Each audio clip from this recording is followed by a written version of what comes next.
Thanks everybody for coming. Let me give you a little introduction about this project and what it's about, and then maybe a very short round of just saying who you are and maybe why you're here.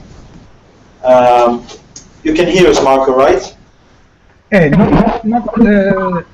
Not very much. I mean, you should speak loudly because otherwise I hear with difficulties. Okay, I'll talk louder.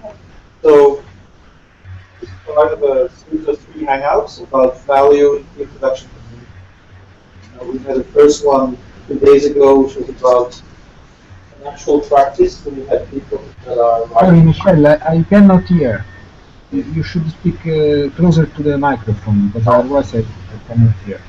Okay. Well, maybe I'll suggest next. I'm just testing, Marco. Can you hear it from here? Yeah, better. Thank you. Okay. Hello. Yes, so this was part of a 3-part Stevensville Hangout. The second one, the first one was from a real community of practice, which is often Sorica. It's an open scientific hardware community, and they're using something called open value accounting. So basically a system which it's not just based on labor and capital, like getting a wage, but it's based on an open network where everybody who can contribute can log in his contributions and get rewarded for it. If please a little louder. I cannot hear. So the second hangout here with Marco Berlinguer is about the ambitious research project called P2P Value. It's part of a EU research project, and it's really about looking into a multitude of pre-production communities and how they deal with value. So Marco is one of the lead researchers there. He can give maybe more details. And so basically to have an idea after 1 year of this research, what have they found out and what have they achieved. There was a second person supposed to be there, Karthik Iyer. He's in India. It's really in the middle of the night there, but he said he would participate, but I haven't been able to reach him since yesterday. So I think we'll have one speaker, which is Marco. So Marco, are you ready? I thought we would have a little presentation, but if we have problems with the sound, I think we'll skip it. And maybe at the end, if you want to ask questions, you can come here, say who you are, and then ask your question, and then we do this at the same time, right? Marco, how's the sound? Did it improve the sound at all? Sorry? Is there improvement in the sound at all? I hear very badly. Okay, so let's ask Nate. Nate, Do I start? ask Nate how he. Nate, can you hear us fine? Yeah, I can hear you fine. So it might be on his end. So Marco, other person can hear us fine, so it might be on your end in terms of the amplification, the sound. Maybe on your computer setting or the... Okay? I don't know what to do because I have the sound which is at the maximum and I cannot improve my... The problem is that you are far from the microphone, I think. Yes, so we'll talk very close to the microphone here. So now you can hear, right? Try again. Maybe it's better without headphone. Okay. So do I start? yes, do start. Yeah, I think that's the best. Okay. So well, peer-to-peer value is an ambitious and complicated project, and I'm not going to report all the aspects of this project because it's very complicated. I'm going to tell you basically which are the objectives of the project, and specifically I'm going to refer about one of the research we have been doing through this project, and more specifically about one specific aspect of this research, which is related with the issue of how to assess value in these forms of production. So peer-to-peer value in general is a project that has two different objectives which are correlated. One is to progress in the state of the theoretical and empirical study of common-based pre-production, and the second objective is to build a technological platform that improves the productivity of common-based pre-production communities. So there are these two objectives. The first one is instrumental to the second. And the progress of the research in common-based pre-production has been pushed, let's say, through different methodologies of research. For example, case studies, surveys, digital ethnography. I'm going to talk about another methodology that we applied, that is a statistical analysis of common-based pre-production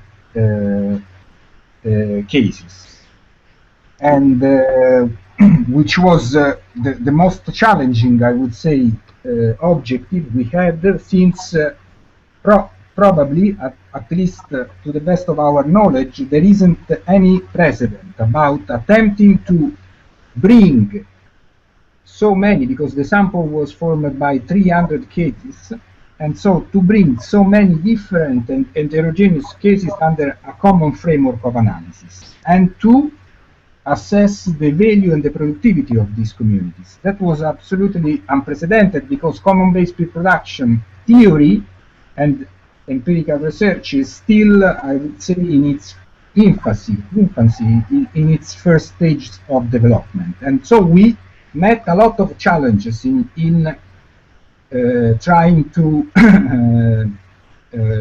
achieve our objective. I'm not going to tell you all the challenges we have been facing and the way we have been trying to overcome them. Included, we were under very strict time constraints because of the relation that our work had with the work of development of the platform. However, we had to progress, for example, in terms of defining criteria of the limitation of what is common-based pre-production. So how we define common-based pre-production and distinguish it from other forms of production. That was also instrumental to the definition of our unit of analysis. We had to map the expansion of common-based pre-production, and we mapped the expansion of this form of production in 30 different areas of production, and we had to create a sample of that was justifiable of this universe which is unknown.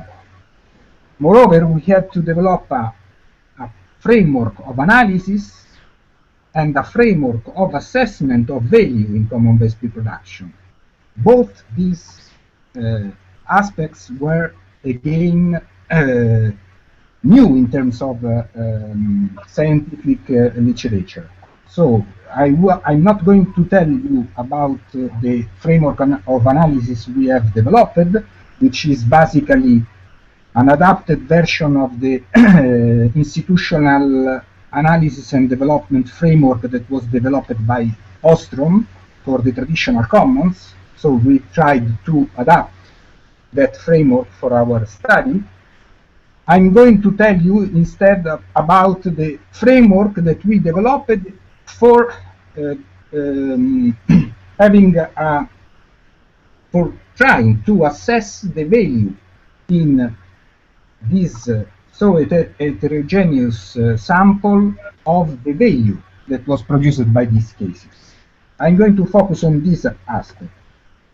So basically, the problem when you try to assess the value of these forms of production is that the commons, by definition, are not sold in the market. So you cannot apply the traditional monetary metrics, or you cannot apply a concept that is related with the exchange value when you try to evaluate the commons. This is the basic problem. There are strategies which try to translate the value of these forms of production into monetary metrics. Like, for example, you try to estimate the cost of production, the theoretical cost of production, no? The work that has been necessary to produce a good. and to estimate the monetary value of that work. Or you can try through, for example, what are called price experiments, not to ask people how much would you pay to get access to this good that doesn't have a market value. No? However, we weren't interested in using these strategies because from one side, they weren't useful for the objective of providing insights for the building of the platform, but more importantly, because they fail to recognize the specificity of these forms of production and to build on the specificity of these forms of production that are not accessible, let's say, through traditional market logics. Therefore, we wanted to try to invent a conceptual and practical framework to assess the value of these forms of production, with the objective, which is quite, I would say, at the limits of the possibility, at the moment at least, of having a value which is comparable through these diverse and heterogeneous cases. So this was the objective that we had, and just 3 points of clarification about how we addressed more specifically the objective, which is that we were trying to give value to the aggregate project. So in this case, we are not dealing with the value of the individual contributions within the project. We were focusing on the digital aspects of these projects. We don't think that common-based pre-production is limited to the digital dimension. However, for the objective of the project and for also the methodology of data collection that we used, that it was mainly web observation and web scripts, but also for substantial reasons like the fact that the digital substance and the non-rival nature of the digital substance is a very important reason of the diffusion of common-based pre-production.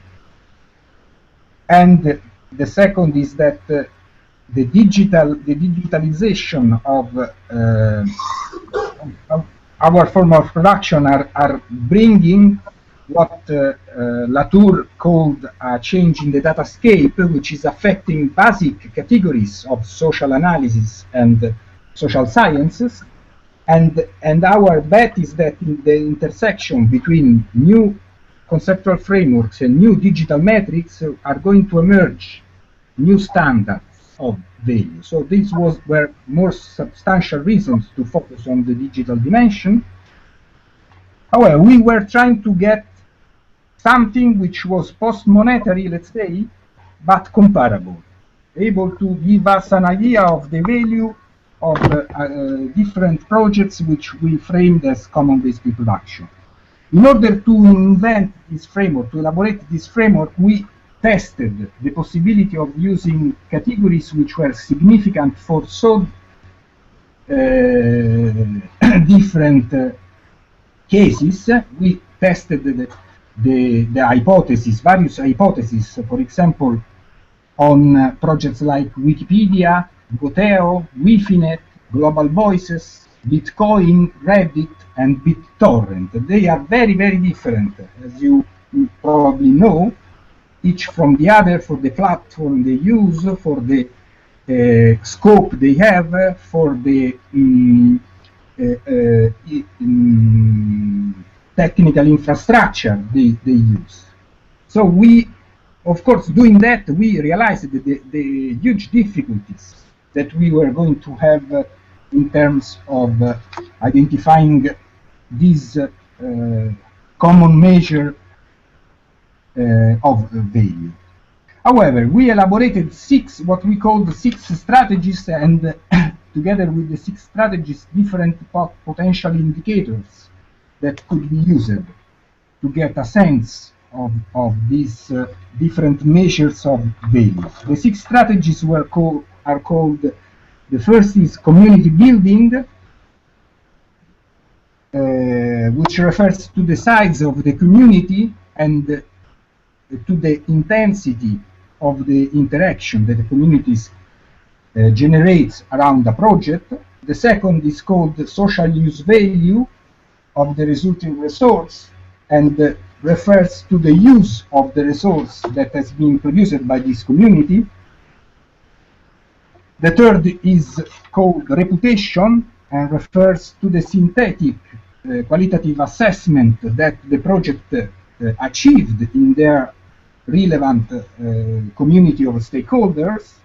The fourth is called objective accomplishment and refers to a value that the community itself recognizes to its own mission, to its own objective. So in that sense, in this case, it's a methodology that recognizes the plurality of the standards, the plurality of the programs of value that characterize the different communities and relativize the attempt to have a universal measure.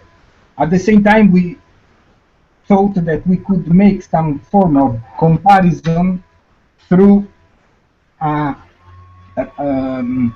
self-assessment of the degree of the accomplishment of the mission of the objective that the community expresses by itself.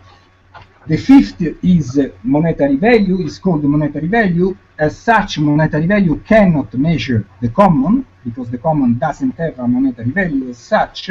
However, monetary value or the monetary means are important in general and are part of the ecosystem of a common-based production system. Would be naive to just overlook the monetary dimension, and can be very important because we know that hybrids forms where for-profit companies and commons-based production merge are more and more common in the contemporary landscape. So we have to understand also this aspect, that we integrated this aspect in our conceptual framework.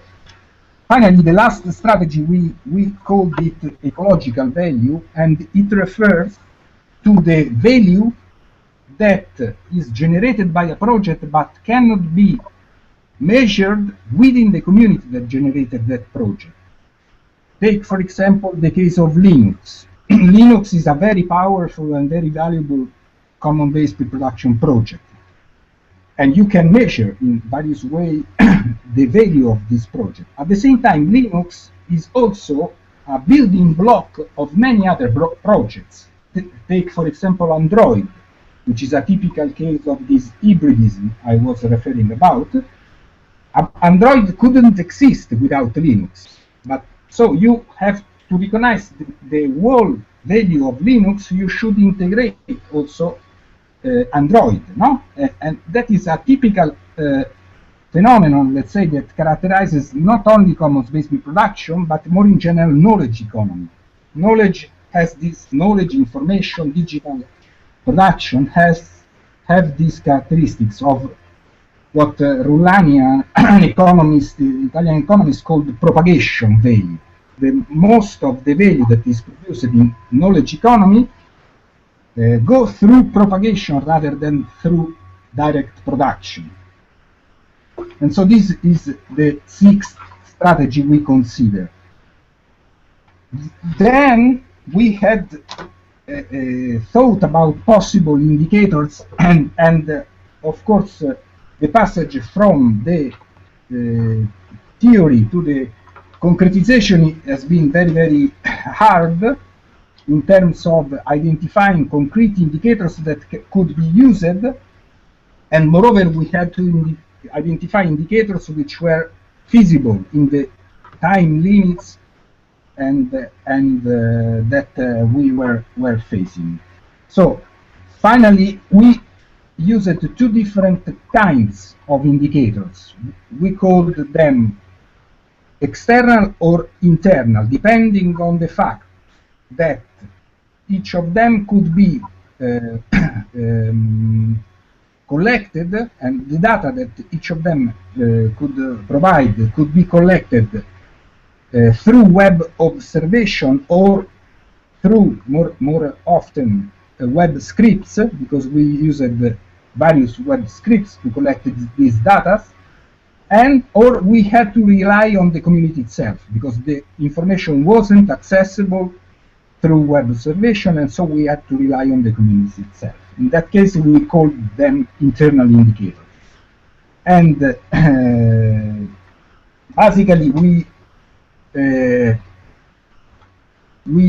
I'm going to focus in this last part on the just to report the evaluation I do of what we called external indicators of values.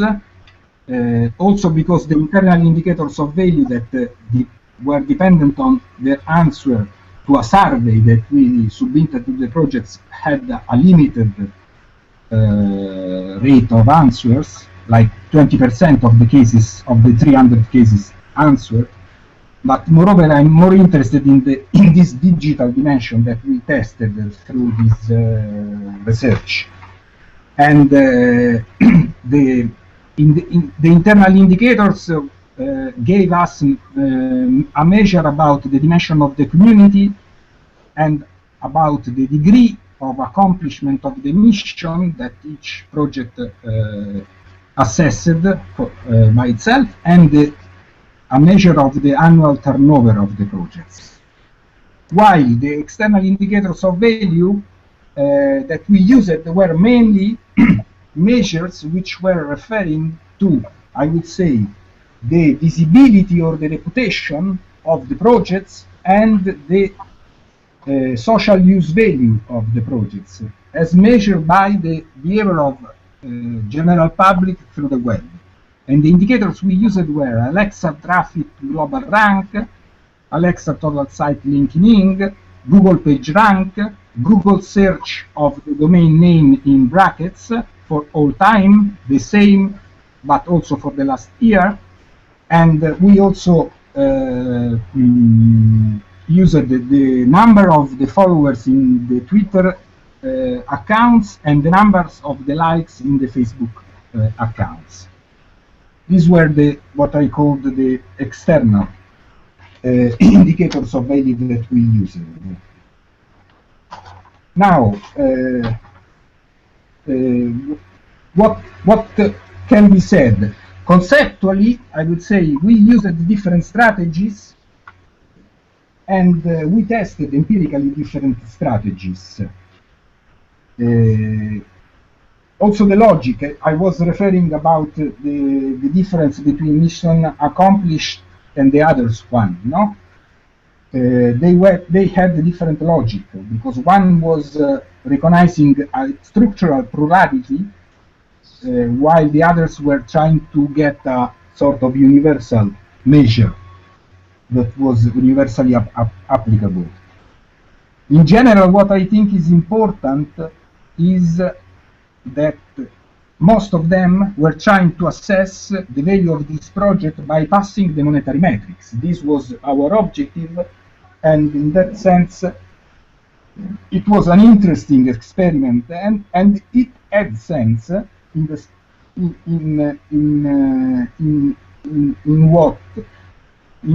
significance. In general, we find that these values have significance. They reflect the value of the different projects. Still, of course, there are many limits and failures that we observed in the application of these indicators, because each indicator has its own failure, let's say, its own best fits and its own failure. One interesting, for example, failure depends on the architectural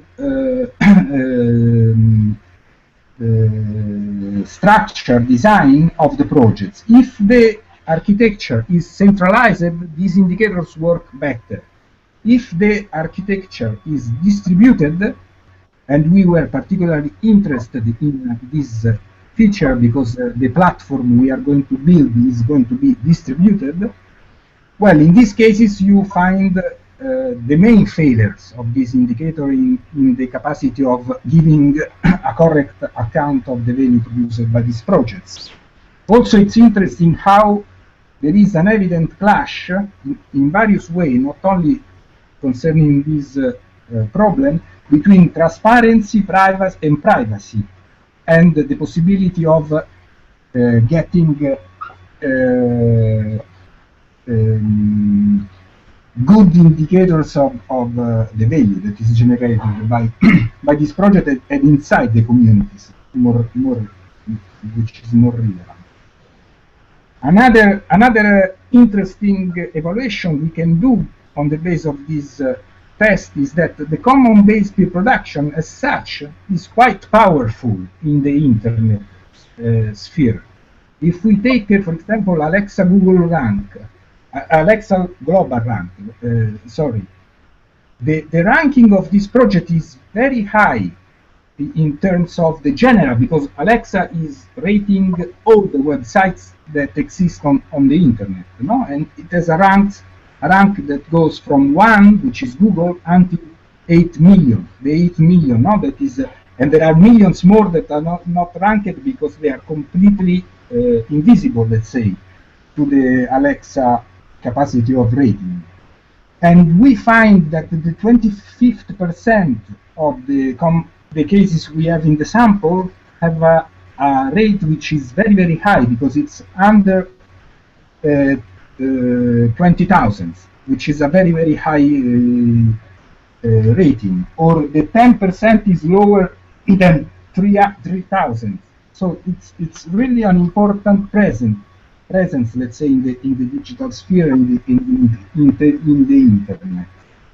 A second evaluation I would do is that we found we used in some way some of these standards, but we found an industry of standards which is appearing on the internet. So that's a sign that what we did, that is to look for new standards of value which bypass monetary metrics, is something that is not an invention or a need limited to common-based pre-production. It's something that is happening everywhere and is taking more and more stage on the contemporary forms of production, and especially in the internet. There is a huge industry in information that provide and sell in some way standards of value which are based on these digital metrics.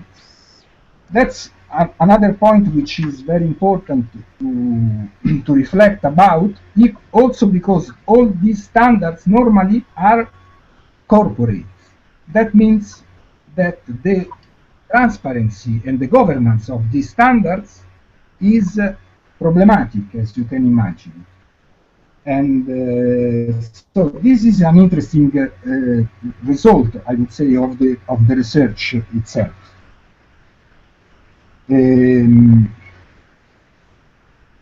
Of course, it remains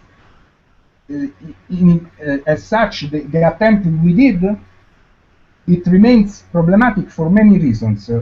In first place, it can be disputed if it is appropriate or not to try to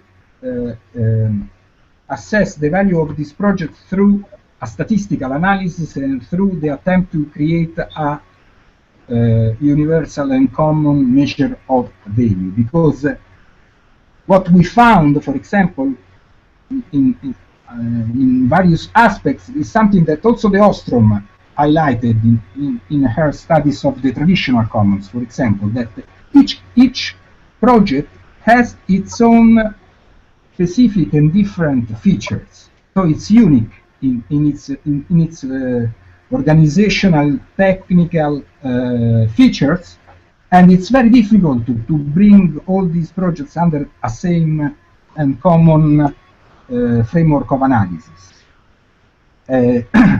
Also, as we know, and there is an important epistemology, I would say, around value that is criticizing the possibility of substituting the traditional forms of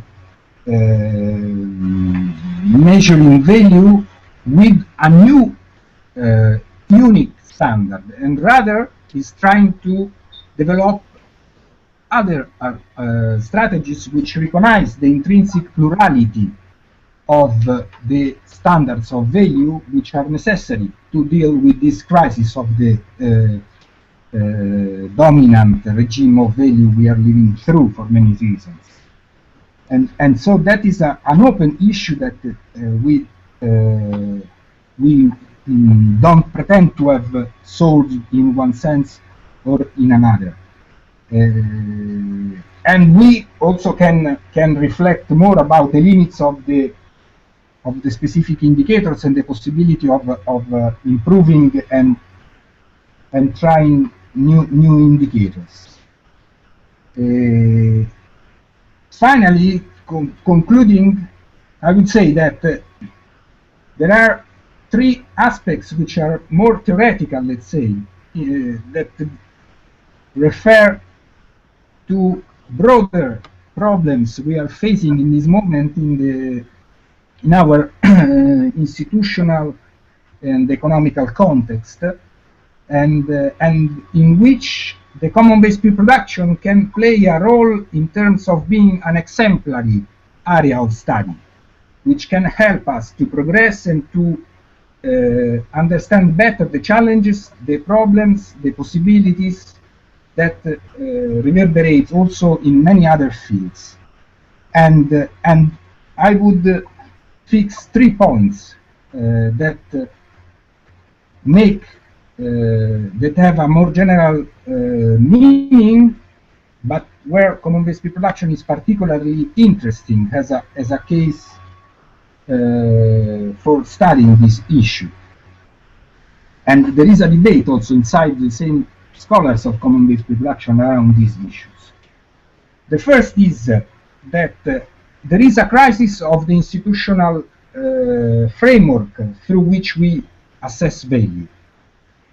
There is a crisis of legitimacy, and that has many reasons. I don't want to go through this discussion. Take just as an example the crisis of the GDP as the main indicator of the well-being or the success of an economy or of a society. No, the literature is huge. Or take the crisis, the financial crisis, and the bailout policies that created a popular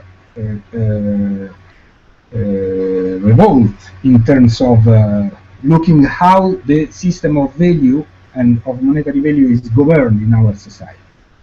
But I'm not going to reflect about this. What I'm interested in highlighting is that the value system, the value regime we live through is based on an institutional definition of value, which is a very, very imperfect proxy of what is value in society. This is important when we think about building alternative standards. We don't need to have the pretense to have a true and perfect proxy of the value we want to measure, because we didn't live through this kind of through proxy and through institutional definition. The second aspect is that we are living through a change in the forms of production and circulation of value. And we can call it informationalism, if you like, as Castells proposes to call it. For sure, the digital character and the digital revolution is an important part of this transformation, and we have to look at that dimension in those dimensions to find what is already happening, that new standards of value are emerging in what Latour, I was remembering, called the new data scale. There are emerging new standards of value which are apt to this transformation that is taking place at the general level of the forms of production and circulation of value. And the third issue, and the last, is a hot debate, I would say, about measuring or not measuring. No? We know, especially people that live lived in the common base pre-production community know how hard is the debate about measuring or not measuring. But this is a more general debate that, for example, is taking place in the ecological economy, is taking place in the feminist economies, is taking place in all the critical areas where mostly has been debated the crisis of the institutional and dominant definition of value. There are normally two criticism toward the attempts to measure value. One is about the impossibility to measure things which escape structurally to the possibility to be measured. The second is about the danger of trying to measure things which escape the logic of the markets and which would be disrupted, according to this critique, by the introduction of the logic of measurement that is very much related with the logic of control and the logic of the commodification that is typical of the modern capitalism. These are two important critiques which need to be taken into account, and I don't have a final answer to these issues. Yet, what I would say is that let's be aware that what is before was considered impossible to be measured is starting to be measured because of this change I was referring about in the datascape. So we already are observing the possibility of measuring things which before were considered unmeasurable. Second, as I was saying, let's take into account that new standards of value are already emerging. And so, for me, it's important that we don't escape this debate, we don't escape these constructions of and the struggle that is taking place about these new standards, because they are emerging, and in this moment they are emerging, as I was saying, mainly through corporate initiatives which have many problematic aspects. And so I would also point as a question to be discussed how we can imagine to build standards which are based on principles which are coherent with the characters of the common base pre-production. Marco, are you? You should finish, right? Are you done? Yes. Yeah. Okay. Thank you so much. Can you hear me? Yes. Okay. So I would propose, because of technical difficulty, he can only hear here. Yeah, he tried. He's already at the maximum. So we could have one or two questions now, just like detailed questions. Then we move to Kartik, who appeared. And then we can do a bigger discussion at the end when two speakers have spoken, all right? Maybe people could ask a question, you could repeat it. Okay. Oh, yes, that's a good idea. So we'll have just a few questions now, Marco, and I will repeat the question to you so you can hear them. That's a really good idea. Yes, it's a mic check. So does anyone have like specific questions that, to ask a bit more detail or some particular issue?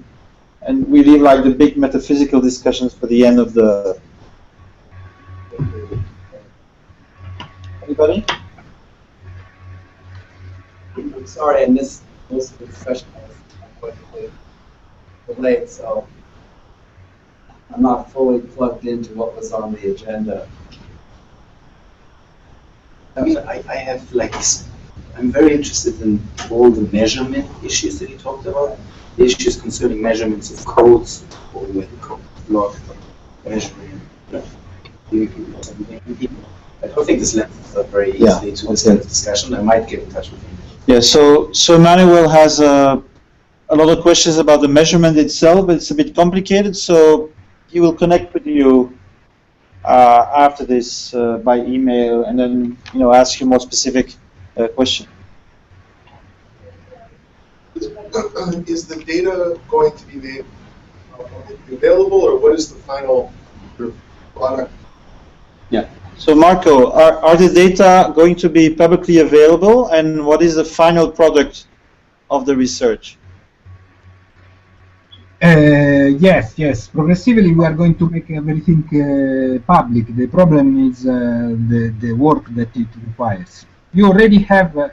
What is interesting is that during the research, and to arrive to build the sample, we built a directory of common-based pre-production cases, which is online and which is also open. It can be downloaded. The database it's already published as a commons, let's say, but also is a commons in the sense that you can add cases. So it's a sort of public resource that can be, and is it actually open to, and people is continuing to enlarge the directory that is online. It's you can get it at I send you the address. But all the data are going to be released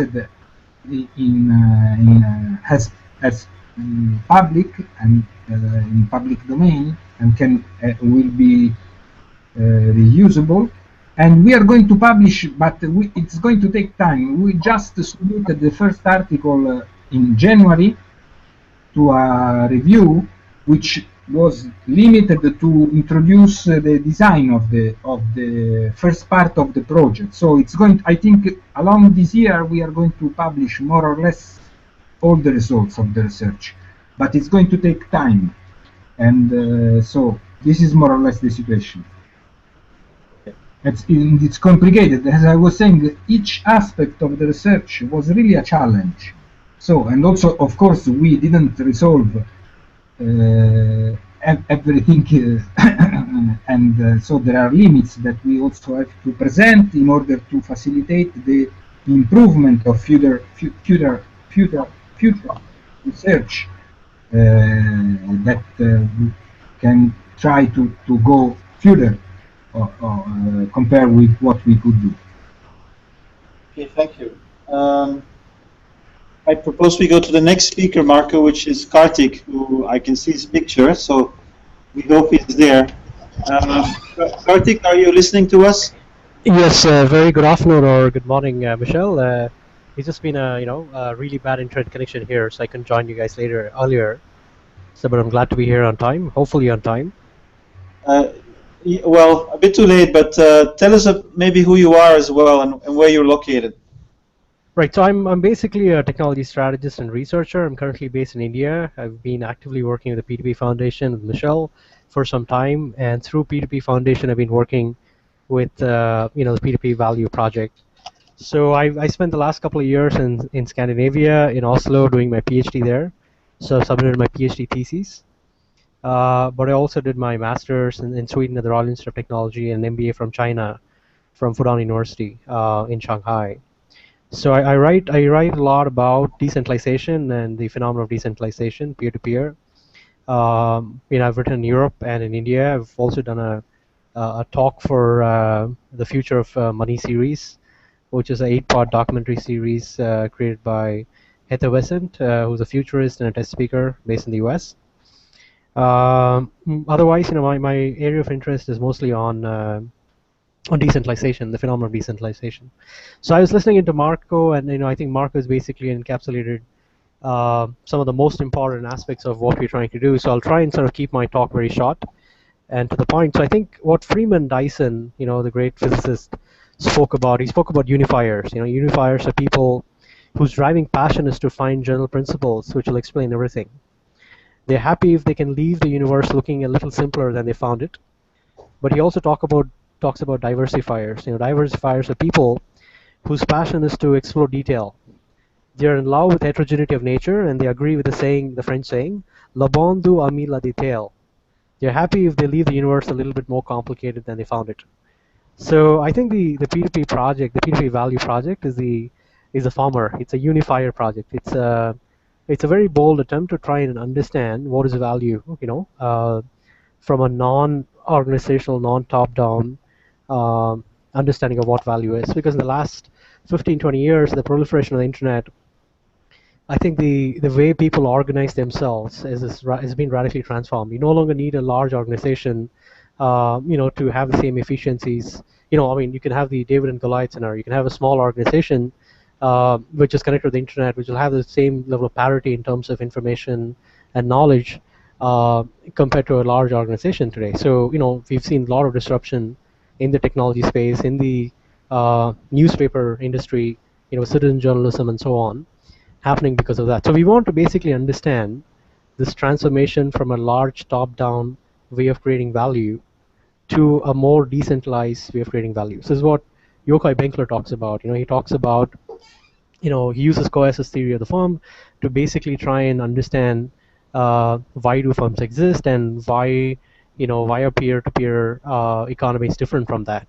But his justification of what is commons and what is peer-to-peer is not really universal. It does not really help in trying to make this into a unifier, because value in essence is very, very different. I'm reminded of Ayn Rand. I should probably not be speaking about Ayn Rand before, but the quote is very appropriate. So Ayn Rand basically says that if we start with the premise that value is that which one acts to gain or keep, the concept of value is not primary. It presupposes an answer to the question of value to whom and for what. It presupposes an entity capable of acting to achieve a goal in the face of an alternative. Where no alternative exists, no goals and no values are possible. So value, as a word doesn't really mean anything, unless the value is for somebody and, for a certain cause. The traditional value models, have, mostly unidimensionally, they're either based on economic value or market value or, marketing brand value. The peer-to-peer model is very different. It's a group of people coming together trying to sort of do something very different. It's what Michel basically talks about in one of his talks. It talks about positive intrinsic motivation. So we basically try to understand value from multiple dimensions. So one of my core focus on the research was to basically try and theorize value to try and really understand the different value dimensions. So I think there are these 5-6 dimensions that we can look at value from. One is the political dimension. The reason for existence of a lot of these common space peer-to-peer projects is politics. I mean, if you look at Richard Stallman, with whom I've had a very strong debate in Oslo, very heated debate. So he basically started the whole Free Software Foundation because he didn't have access to source code. The Xerox Corporation did not allow Stallman the freedom to go and fix the printers that he wanted to fix. So he created a whole movement around it, creating the GNU-C compiler and a lot of software applications around the GNU-C compiler to basically take on the Goliath. So the political dimension is one of the very key dimensions to really understand value. So value is not really just economic, but it's also political, to overthrow something that's well established, to create new types of disruption in the market, which is old, fat, soggy. The second is a very traditional, economic dimension where the peer-to-peer value also brings in leveraging network effects. So there's a lot of research on game theory and network effects and how peer-to-peer software basically enhances that. And then the work by Ostrom talks about the social concept of non-excludability and non-rivalry, the common pool resource theory. So looking at peer-to-peer from a common pool resource to really try and create social impact. So this is another dimension of value. Although social dimension is not really money, it's not really economic, it's not direct monetary gain, but it's still value. And then there is this technological dimension to value, peer-to-peer value, which is the work done by Von Hippel from MIT, a couple others like the open innovation literature by Henry William Chesbrough, where they talk about using peer-to-peer innovation as an alternative to existing modes of production. The 3D printing is basically transformed the way industries function today. You no longer need to have large industries manufacturing goods and services. You can have small micro industries basically transforming the manufacturing landscape, because 3D printers are much more accessible. The patents expired, so the knowledge, the design became a common pool resource, and hence you're able to kind of use this resource and then basically disrupt an existing industry. And then you have the legal work, especially the work of Coleman, who's done a lot of work on licensing and the value of copyleft and all that stuff. So this is in essence, the different dimensions of value that we can sort of look into. I mean, value could be, value to whom and value to what. I mean, that's in essence what we need to try and understand. And we should also look at motivations. I mean, motivations are also value. Motivations are an intrinsic aspect of value. So there are two different types of motivation, the intrinsic and extrinsic motivation and value. And there's a lot of work done by Lakhani in the US, in Harvard, Bates, a whole bunch of others who are talking about why people want to contribute to open source software, why people want to contribute to a certain common space community, what kind of value they get, in terms of satisfaction, in terms of meaningful life and so on.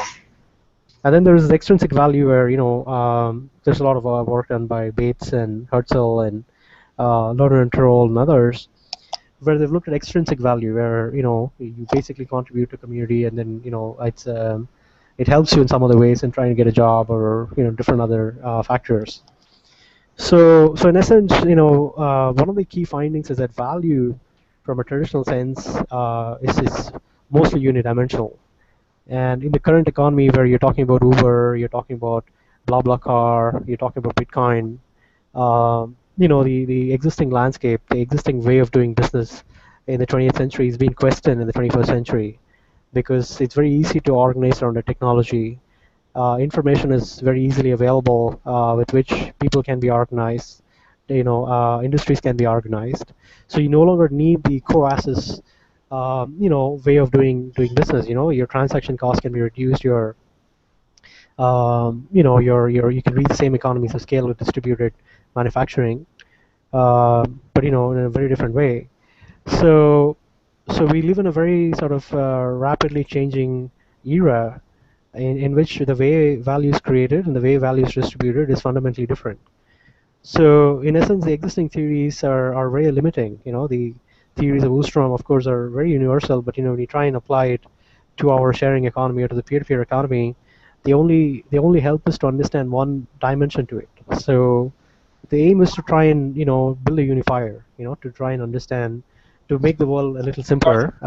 Can you maybe conclude with what was your specific research about? Was it like a theoretical overview, or did you find any? Do you have any specific findings? Well, I think most of the things that Marco spoke about, I think we was mostly involved in the group discussions and helping out some of the statistical analysis. But majorly, it's been with the with helping them reach a much more refined theoretical model to basically try and understand what's going on. And I think majority of the stuff has already been sort of handled by Marco. So I'd be more than glad to sort of take in questions and try and answer them. Is there any link where we can find material? Like Marco just shared the. Yes, I will send out some of the stuff. I don't have it with me right away, but I can send it out. Yeah. Some of the talks and stuff. In the meantime, you can put it in the chat box already. Yeah. Yes. Okay. So thank you, Michelle. Thank you, Karthik. So we'll move to a more general discussion. So I'll be translating, repeating the questions and the names so that Marco can. Let's see if Karthik can hear maybe his. Yeah. Karthik, can you hear me at this point? Yes, I can. I don't know who you are, but if you just shake your hand, I'd probably know who you are. I'm just checking to see who you can hear. Yeah. Emmanuel, say. Okay. Hello, can you hear me? Hello, how are you, Emmanuel? Yeah. Emmanuel. Yeah, I think it's Marco who has. Okay, so Karthik, I think yeah. you can hear all of us. It was Marco's connection which made it difficult for him to hear anyone but Michelle. He's still here. Are you there, Marco? Yes, I can hear. Okay, can you hear me? Yes. Okay, that's good. Can you hear me? You're not speaking very well. Yeah, no, I can hear you. Testing. Can you hear me? Yes. Okay, so I think if we speak, if we speak a little bit about edgy volume here, we can carry on a conversation. So yeah, just before you ask your question, just to briefly say who you are, so that our online guests can have some context. So This is Eric Wright. I'm a sociologist in Wisconsin. I was delayed, so I missed a good part of Marco's presentation. So some of the things which are particularly of concern to me may have already been dealt with, but in any case, I'd like to raise them. It's really kind of two issues. One is, I heard a lot of talk about institutions, but not about power in what I heard. There may have been more discussions of power. And the question of the convertibility of one conception of value into another is often, it seems to me, more about power, interests involved in excluding or including different ways of calculating, measuring, of thinking about, rather than just the design as such. The one cluster of questions, particularly in the context of a capitalist economy, the value metrics that are part of capitalism are backed by power. They're not just there.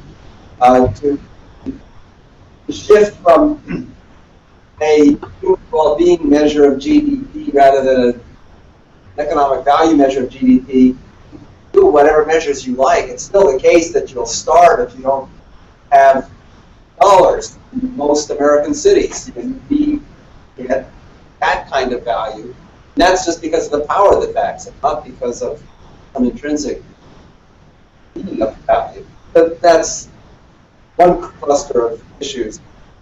The other is on the measurement question. There are some contexts in which a bad measure is just a stepping stone towards a good measure. And other contexts in which it's better not to have any measure than to have a bad measure. Because bad measures can actually so deeply mislead you about a phenomenon that it's worse to pretend that they're approximations.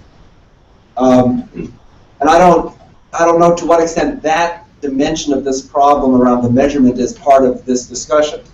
Particularly the ways in which, if you're interested, for example, in assessing negative externalities of capitalist production, and a lot of those negative externalities can be understood as harms, negative values, harms which don't have an intrinsic measure. Well, what we know is you can concoct whatever measures you like depending on what outcome you want. If you want to make it seem like the negative externalities are huge, you do. You want to make them small, it's easy to do. So that the imperfect measures are all tendentious. They are all in the service of some political objectives. So they're not just imperfections of what would be the full-bore measure of those externalities. Okay, enough of my raising some issues. Let's take 2-3 questions before you guys answer. Anybody else?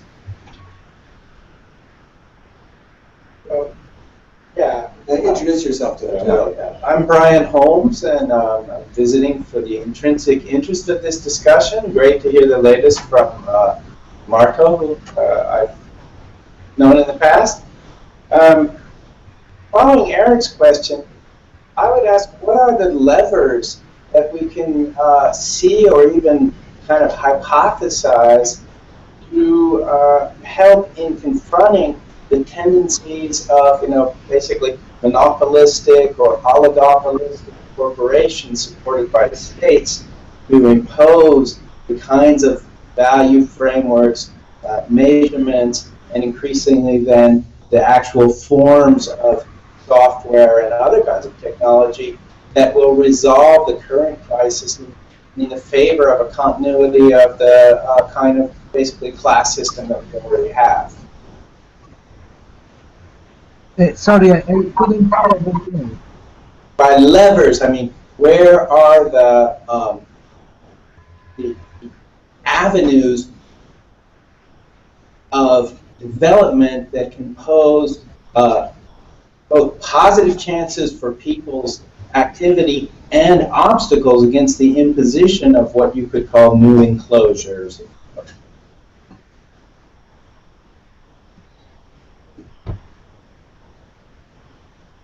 Okay, I'm not sure I understood the question.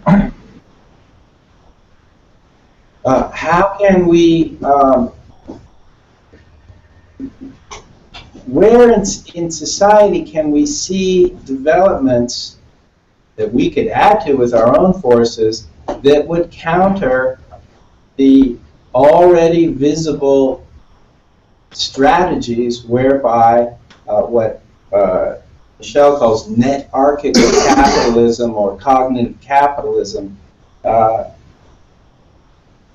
basically encloses cooperative possibilities so as to reinstitute the classic accumulation of value by a monopolistic, So maybe I can answer a little bit. I see two strategies already. One is one which is happening actually quite here in Madison itself with Stephanie Rearick and the Mutual Aid Network, which I think is a strategy of going straight to use value, right? To look at the actual needs of people in terms of shelter and housing and food, and to build kind of a provisioning system around it that is kind of like connecting with each other rather than connecting to the mainstream system. I think that's one possible avenue that I see happening. And a second one would be to construct different types of currencies. So if what Eric says is true, that you need dollars, and so these dollars don't always recognize these multiple kinds of value that are actually happening in common speed production, can these communities invent other currencies that do recognize these kinds of contributions that could actually serve, to get provisioning of real services? So the first stance would be maybe trying to work as much as outside of any monetary system as possible, while the second one would focus on designing, specific new currencies that could solve some of these issues, right? I don't think either of these strategies have been fully successful as yet, but they are. I'm pretty sure they're being tried by many of these communities. Marco or Karthik, do you have anything to add? Yes. Well, the questions are very, very interesting of the three. And I would say I completely share the point that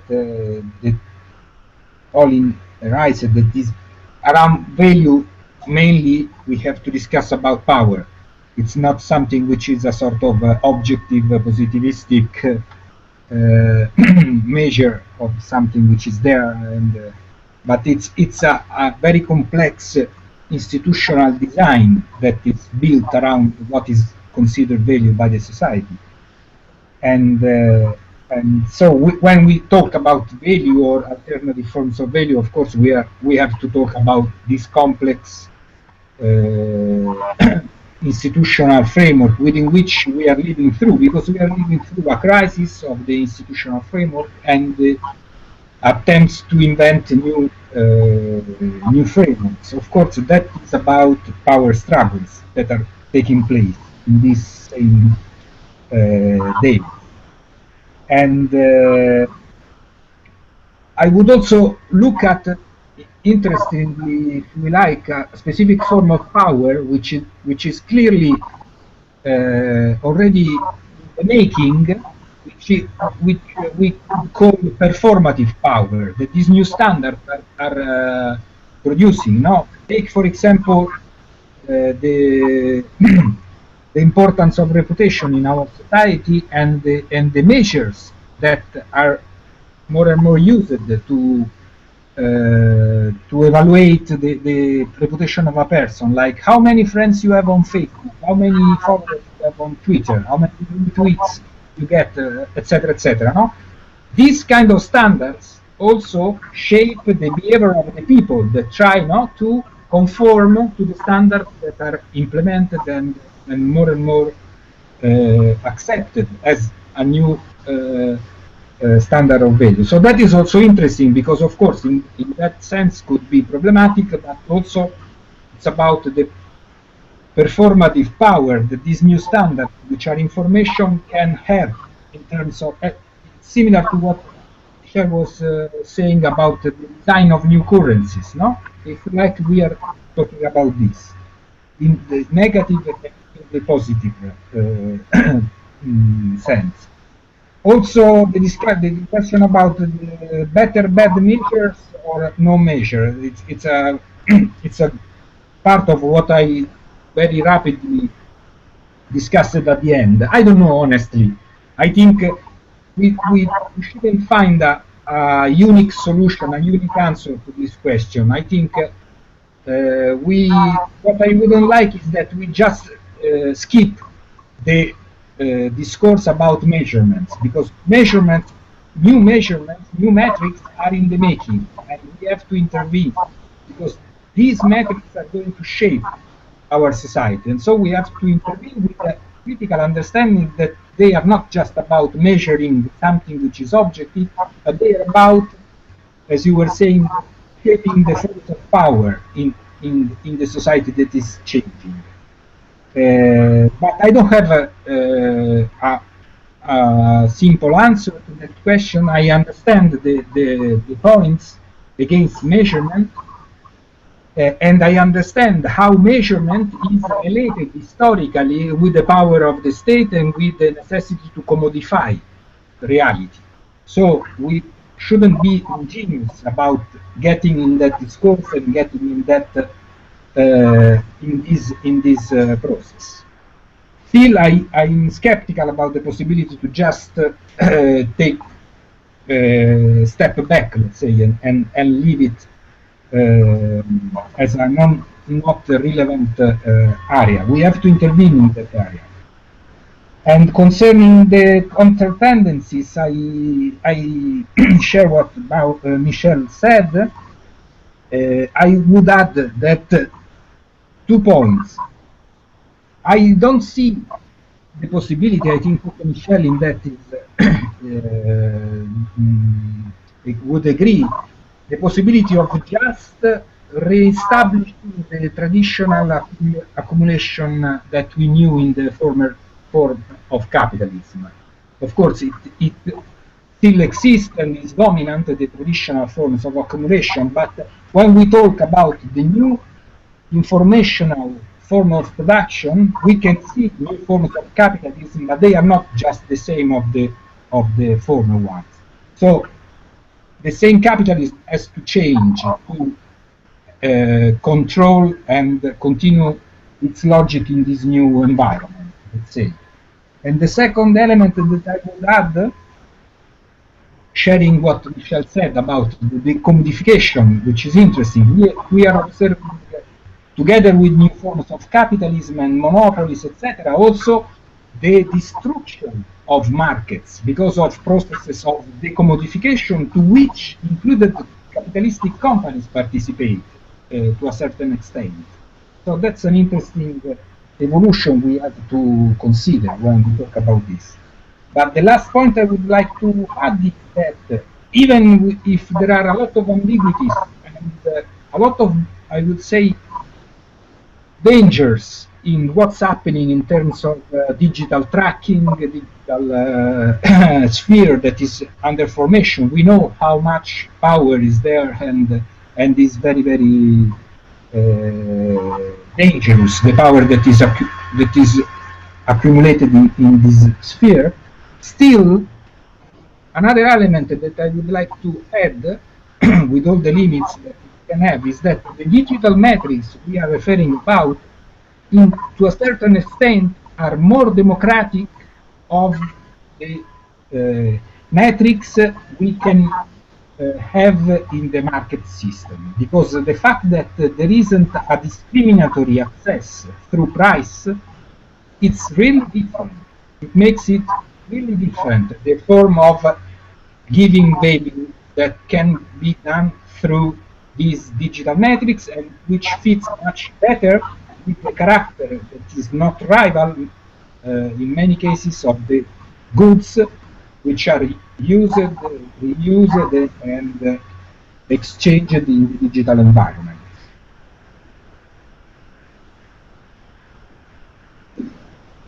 Kartik, do you want to add anything to this? Well, I'd basically say something very briefly. I think the question was about capitalism, American leadership. It was about trying to survive in a changing time when China's coming up, India's coming up, all these countries, access to information, access to capital, would peer-to-peer be sort of a challenge? Is that the question? I mean, are we talking about power centers? Let me try and really understand where the question's coming from. Well, I think what Eric meant is that what is chosen as a value standard is already determined by who has the power, right? Right. So, I wasn't referring so much to China versus the United States as governmental institutions, but rather the power that's embedded in the social relationship of states, what kind of value counts. yeah. Right. Take the example of domestic work, which is not recognized in our society, right? That doesn't mean that domestic work has no value. It means that domestic work is not recognized within a certain framework as having a value that counts. And I think it's also true for pre-production communities where a lot of work is not counted and a few people who go to the market can then capture a lot of that value indirectly, and most of the people who contributed do not get any return on their effort. I mean, another way, excuse me, once you have monetized, commodified, this is not carving down my lunch and then having it a little bit stuck. Okay. Okay. Once you get a market economy going, then people don't have to think about value in the market. It's enacted through their everyday mundane activities. So the whole theoretical apparatus of economics is an attempt to give some precision to what is actually happening, but it doesn't purposiveness. Part of actors, they don't have to say, what kind of money am I going to use? Is this going to actually enable me to buy toothpaste? Once it's stabilized. There are these moments, of course, when it gets completely destabilized. Hyperinflation completely destroys the metrics of primary value. Or if you have an encounter with a different economy and you have to figure out conversion rates, that's a huge problem before it gets globalized. But what we're talking about here is conversion, fundamentally, difference in value, which there is no spontaneous way for those conversions to take place. Therefore, they have to be designed by purpose. If they are always having to be designed by purpose and they never become automatic, mundane action, then I think they're always vulnerable. The naturalization of value and its is what makes it so robust. That's why markets work so well, even though they create gigantic damages. They work well because you don't have to. So part of this value discussion, super interesting. By the way, what I'm saying is not meant as critique. I'm fully on board here. I'm really on board on the necessity of solving this problem and how intellectually interesting as well as practically important, and how it's actually happening in the world. So it's not just armchair thinking. We don't know each other. I just want you to know this isn't a hostile set of issues that I'm raising. No, I just want to briefly a little experience I had yesterday. I went to 100 State, which is one of these schools, Madison. So it's full of young people with dreams. They are really there in their mind to do something useful, meaningful, that either solves problems or improves the world. And they're all struggling with this value thing, right? Because this is what they want to do, but then actually making a living from them that's the whole issue they're struggling around. I'll just give you one example. It's called Good Points. So I have a card. It's a card you can give to somebody who you think has done something good. And but then there is behind it there is a measurement system that, as you give and receive these cards, you accumulate, goodness transactions, right? And then they're looking for sponsor that would actually, stream money into that system, which then could allow some of these people to get real, material benefits to the good they have done. Give to eat because they're doing it. Yeah. So, I don't know if it's going to work, but this is just one of the many, many attempts that I've seen where, actual people are really trying to solve this value equation. Yeah, fundamentally, I think one of the challenges that I see with the existing system is that there's a lot of research that have gone in to look at large corporations. The larger the corporation becomes, less nimble it is, less agile it is, less responsive it becomes to market needs. So it becomes about it becomes all about control, right?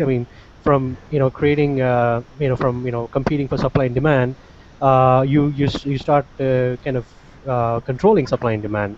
Right, the case of Standard Oil in the early 19th, 20th century. So that's one of the main problems with large corporations. The problem with Microsoft, for example, right? If Microsoft is the sole technology company in the world today, if they became a market leader, if they were able to buy out all the other companies, and there was no open source software, today I don't think we would have had the innovation that we have today. So I think one of the main the opportunities with peer-to-peer is disruption. Disruption is the essence of all innovation, and this decentralization, this peer-to-peer, brings about a lot of disruption in the traditional model. It challenges power, it challenges authority, it tries to bring out new ways of collaboration, it tries to kind of break down existing models of innovation. And I think these are all some of the positive aspects of it. But as you rightly identified, if there is no man with a big stick, then it's just going to be chaos. And from chaos, perhaps there will come clarity. But this is in essence the model of peer-to-peer. It kind of challenges the existing model, but also creates some amount of chaos, like we saw with Bitcoin, like we saw with open source software. The value just shot up one day to 300 times its market value the day before, and then it suddenly crashed. So yeah, order, structure, and all of that is very nice for human society to have. But then, humans are, the selfish gene, right? We all have this innate nature to control. And so if you give this control to organizations or, to certain people, then it becomes less nimble. It sort of gets to a point where there is no real innovation that's coming out. And hence, that should require disruption, like we see with peer-to-peer. So that's probably my sort of humble way of trying to answer your question. I don't know if I answered your question or not, but it addresses the issue of how one might subvert power through peer-to-peer alternatives, not how the validation of a form of value as an actual way for living, livelihood. That's one of the purposes. Desire for alternative value is as well as play. You know how to play in people. We all do that. We don't know how to eat. The main model for eating in the network world is advertising, the crudest possible way of tapping into market value for purposes of non-market. So in the next episode, tomorrow actually, we will discuss something very specific. It's called a value crisis. Because not just a crisis for us. And if you're trying to do peer production, you have the issue of making a living. Also an issue for capital itself.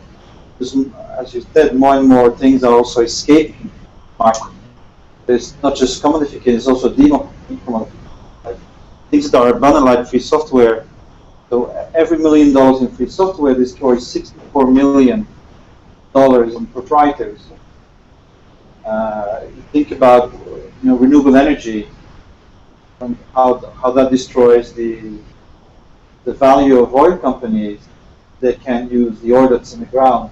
So you have many of these decommodification pressures as well. So there's an issue not just of us, but also for them, capital accumulation, right? If you don't pay people, I'll buy your stuff. So this is the subject tomorrow, more theoretical work from Paul Margitson, who wrote a book about this called The Ethical Economy, how to recognize these other forms of value. So I was just wondering about. Introduce yourself. So my name's Trevor. I'm a PhD student in the sociology department. I was just thinking about the difference between intrinsic and extrinsic value, and how so much of the production that occurs in peer-to-peer communities is motivated by intrinsic value. And when you talk to Silicon Valley programmers who spend their time weekends working on Linux, why do they do it? Because they find the problem interesting. And so is trying to measure that value by looking at how many followers they have or how much that code is used, that's somehow misdirecting sort of the attention. It may not sort of, it may not capture sort of the phenomenon in the way that it's best understood. Maybe alternatively, we might think about it as a social good. Think about it in terms of the benefit to the producer. Think about it like, why should government subsidize peer-to-peer? Because of what it does to the people who are making it, not people who are.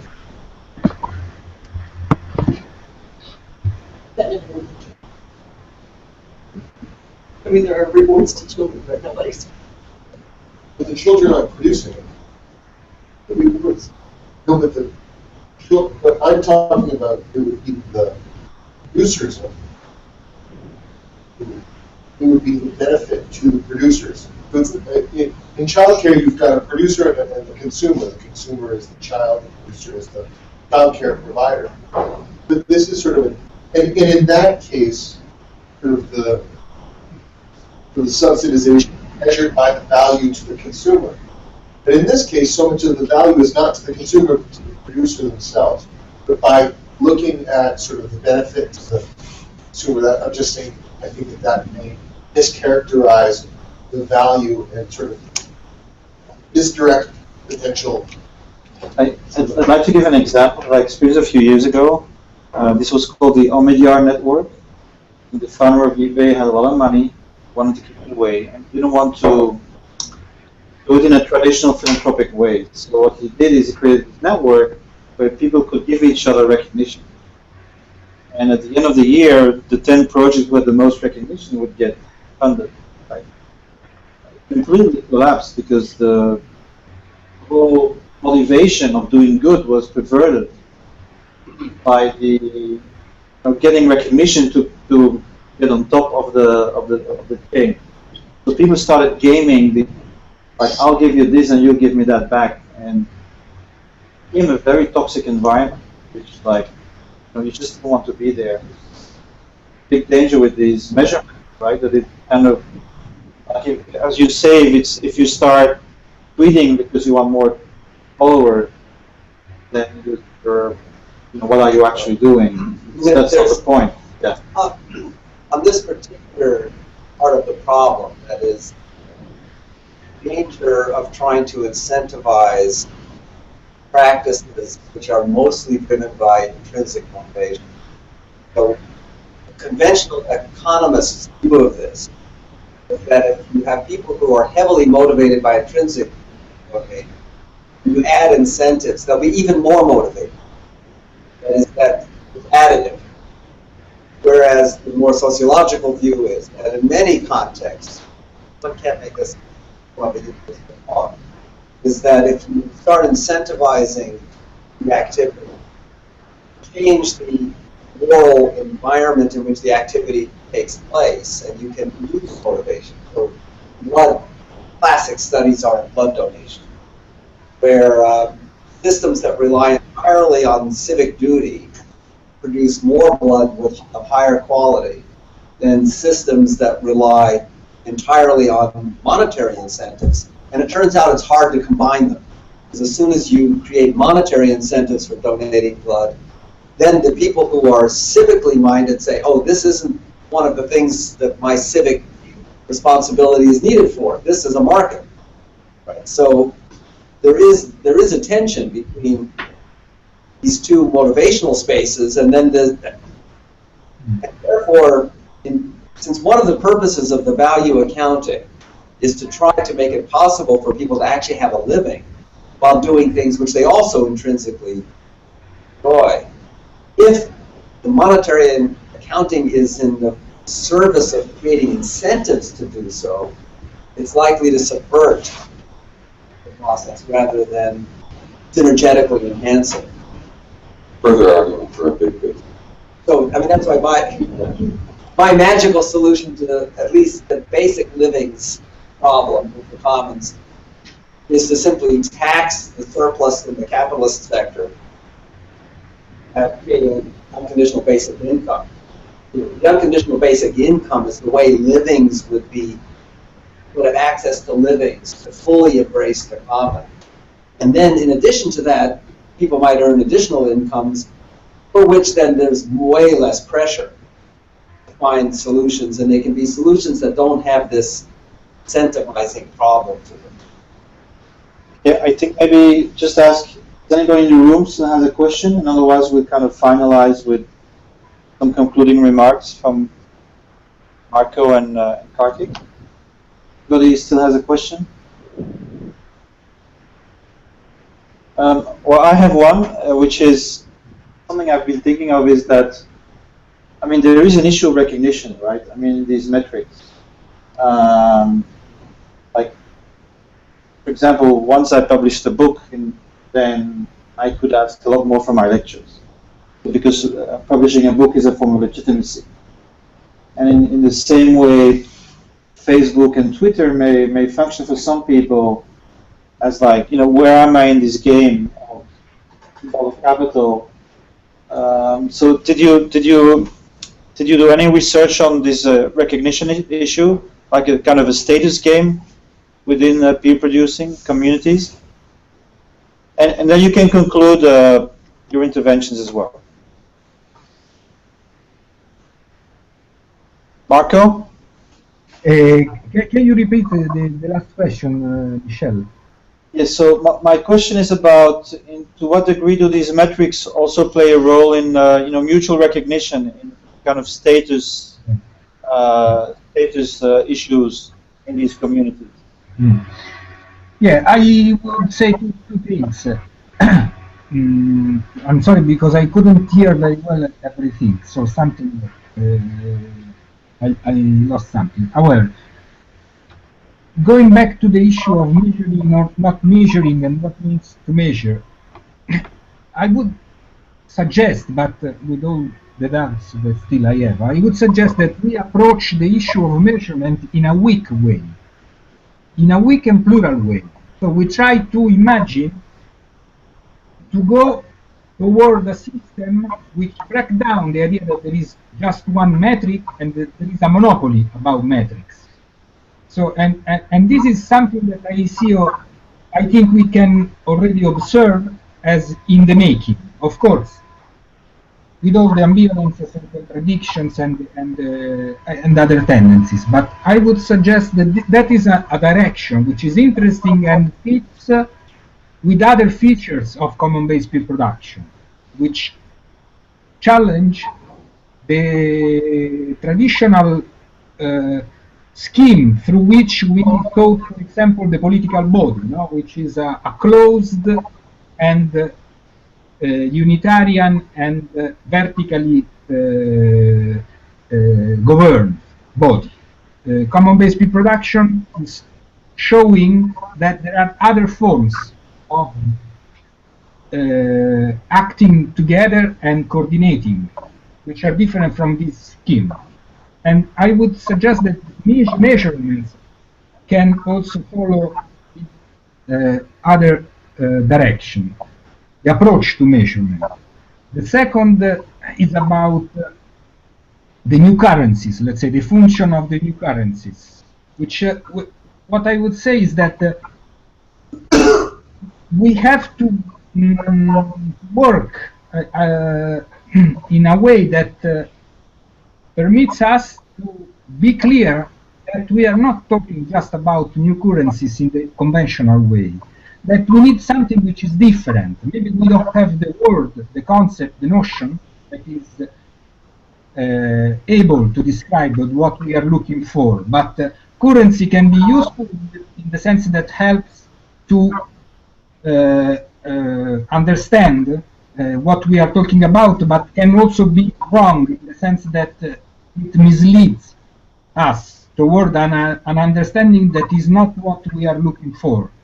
I mean, we have to look for something which is able to help us to, for example, as Michelle or Olin were commenting, now something which is about incentives, motivations, recognition, visibility, coordination, allocation of resources. There are many aspects which are related with the notion of currencies, which are interesting for us, which are important for us.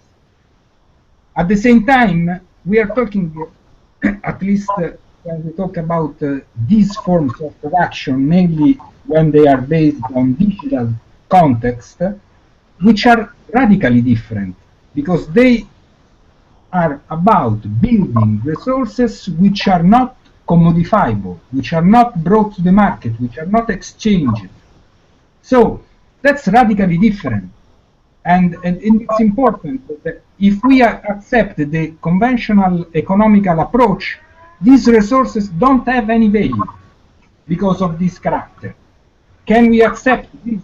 No, I think we have to challenge the conventional approach to what is value, to recognize the incredible potential value and the incredible actual value that already is built in this way.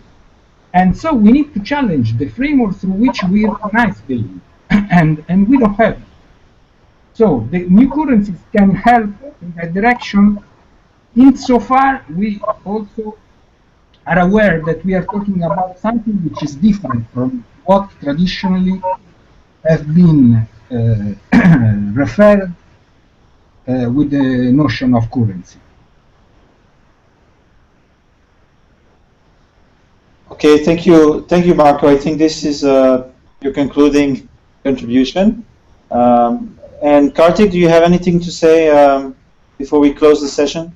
Yeah, I'll just keep it very brief. I think the challenge is that we're living in a very transformatory world where what was well accepted, what was well recognized as a mode of production, as a mode of distribution, is being fundamentally transformed by technology, by cell phones, by software.